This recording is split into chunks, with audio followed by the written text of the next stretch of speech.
The President of the Council of Ministers, colloquially referred to as the Prime Minister, is the leader of the cabinet and the head of government of Poland. The current responsibilities and traditions of the office stem from the creation of the contemporary Polish state, and the office is defined in the Constitution of 1997. According to the Constitution, the President of Poland nominates and appoints the Prime Minister, who will then propose the composition of the cabinet. 14 days following their appointment, the Prime Minister must submit a program outlining the government's agenda to the Sejm, requiring a vote of confidence. Conflicts stemming from both interest and powers have arisen between the offices of President and Prime Minister in the past. The current and 17th Prime Minister is Mateusz Morawiecki of the Law and Justice Party. Morawiecki replaced Prime Minister Beata Szydło, who resigned on 7 December 2017, near the end of the First World War. An assortment of groups contested to proclaim an independent Polish state.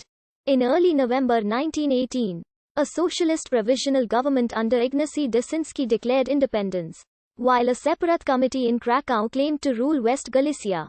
In Warsaw, the German-Austrian appointed Regency Council agreed to transfer political responsibilities to Marshal Józef Pilsudski, recently released from Magdeburg Fortress.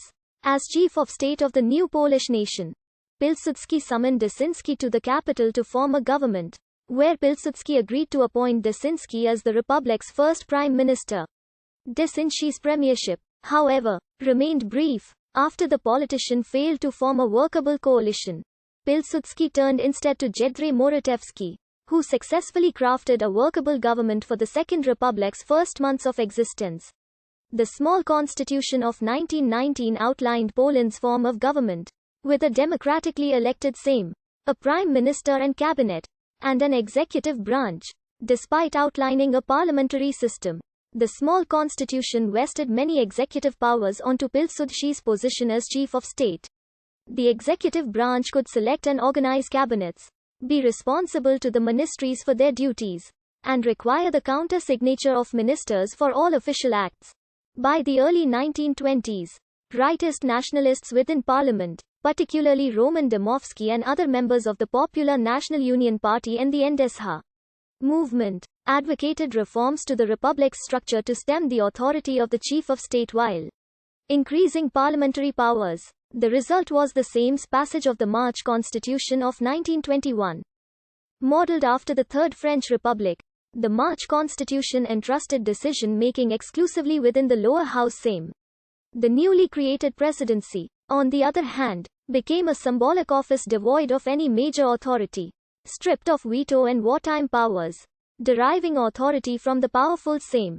The Prime Minister and the Council of Ministers, in theory, faced few constitutional barriers from the presidency to pass and proceed with legislation.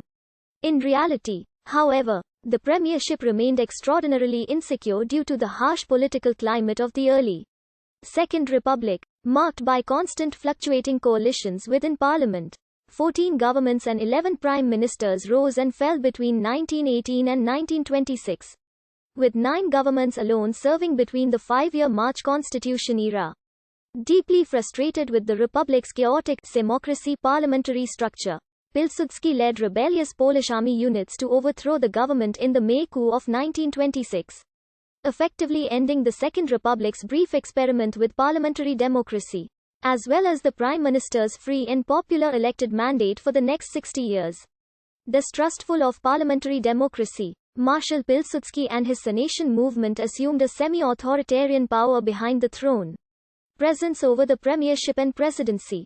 Pilsudski's August novelization of the 1921 constitution retained the prime minister's post and the parliamentary system, though modified the president's powers to rule by decree, dismiss the Sejm, and decide budgetary matters. By the mid-1930s, Pilsudski and fellow Senationists further stripped parliament and the premier's powers by enacting a new constitution, effectively establishing a strong, hyper-presidency. By 1935, the new constitution allowed for the president to dismiss parliament, the right to freely appoint and dismiss the prime minister, members of the cabinet and the judiciary at will, and promulgated the presidency as the supreme power of the state, until the outbreak of the Second World War and the resulting exiling of the Polish government. The Sanation movement remained at the helm of a government dominated by the presidency with a weak, subordinate prime minister. Under the communist Polish P.